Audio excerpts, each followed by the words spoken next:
Bonjour, une petite vidéo pour les élèves de première technologie. Il s'agit ici de calculer la fonction dérivée d'une fonction polynôme. La petite originalité de cet exercice, c'est que la variable ici est notée Q, contrairement à d'habitude où elle est notée X.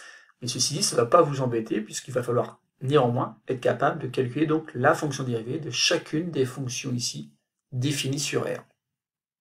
Alors, la première fonction c'est C, la variable c'est Q, et C de Q est égal à 3Q au carré moins 2Q plus 8, etc. Vous avez aussi une fonction qui se nomme R et une fonction qui se nomme B. Ce n'est pas sans rappeler bien sûr les fonctions coût, recette et bénéfice qu'on peut trouver dans un exercice. Je rappelle que pour réussir cet exercice, vous devez connaître absolument donc ce tableau qui donne les fonctions dérivées des fonctions usuelles dont on a besoin en classe de première technologie. Donc on a une fonction qui est constante et qui se dérive en f' de x égale 0. On a une fonction qui est x fait correspondre x et qui se dérive tout simplement en f' de x égale 1. Ensuite, on a la fonction carré qui se dérive en 2x et la fonction cube qui se dérive en 3x au carré.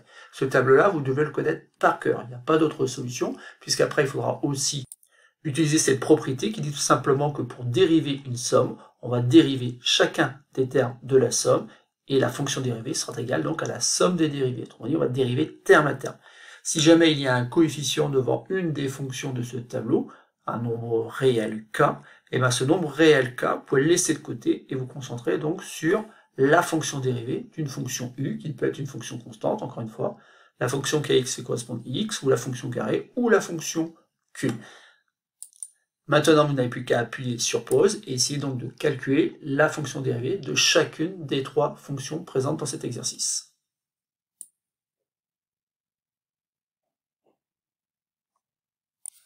Alors, passons à la correction rapide de ce petit exercice, rien de très compliqué. Donc ici, cette fonction C est bien sûr dérivable comme somme de fonctions dérivables, ou tout simplement comme fonction polynôme.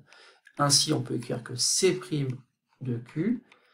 Et bien, comment obtenir C' de Q? Tout simplement en observant qu'ici intervient donc une expression au carré, qui correspond tout simplement à la fonction carré, une expression ici qui dépend de Q, qui correspond tout simplement à une expression de la forme f de x égale x, sauf qu'ici, encore une fois, la variable c'est Q.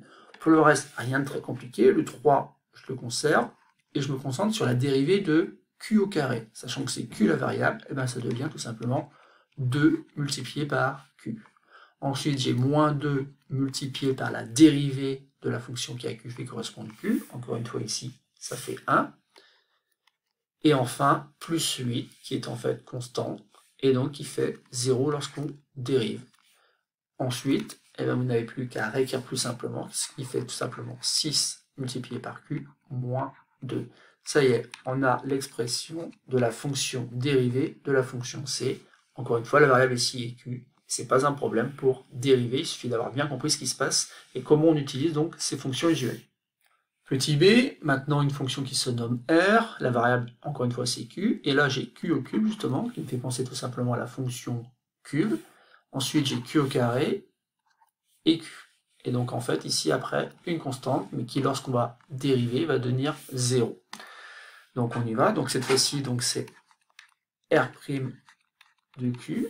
Donc le 0,2, je le mets de côté, et je vais multiplier tout simplement par la dérivée de Q au cube. La dérivée de Q au cube, il faut être capable d'écrire tout simplement, c'est 3Q au carré. Et on continue, on reporte donc le coefficient moins 1,25, que l'on multiplie par la dérivée de Q au carré, autrement dit de X au carré, autrement dit de 2 multiplié par Q. Ensuite, j'ai 4 à multiplier donc par la dérivée de Q, encore une fois la variable c'est Q, donc ça fait 4 multiplié par 1 plus 0, puisque quand on dérive une constante, ça donne 0. Bon, vous voyez que c'est pas très compliqué, néanmoins il reste encore un petit calcul à faire qui consiste tout simplement à réécrire plus simplement, ici ça fait 0,6 Q au carré, ici 1,25 multiplié par 2, ça fait 2,5, avec le moins, ça fait donc moins 2,5 multiplié par Q, plus le nombre 4, et ainsi on a donc R' de Q. Ça y est, on a déterminé donc la fonction dérivée de la fonction R présente dans cet exercice. Et on termine donc avec la fonction B. Là encore, on voit un terme en Q au cube, qui va faire donc intervenir la fonction cube. un autre terme en q au carré, qui va faire intervenir la fonction carré. Ce nombre q là est moins 7 pour terminer. Donc, même raisonnement. La fonction b est dérivable comme fonction polynôme, et la fonction dérivée qu'on obtient est égale à moins 1,4 multiplié donc par 3q au carré, encore une fois c'est la dérivée d'une expression au cube, plus 2,4 multiplié donc par 2 multiplié par q, plus, et bien ici quand je dérive q ça vaut tout simplement 1, 1 moins 0, ou 1 plus 0, et donc ici, en regroupant ici moins 1,4 et 3, ça fait moins 4,2 q au carré, plus 4,8 q, plus le nombre 1. Ça y est, on a l'expression donc de b' de q, autrement dit, l'expression de la fonction dérivée de la fonction b. Voilà, c'est tout pour cette petite vidéo. J'espère que vous avez bien compris comment on calcule donc une fonction dérivée, même si ici, la petite originalité, encore une fois, c'était que la variable n'était pas x, mais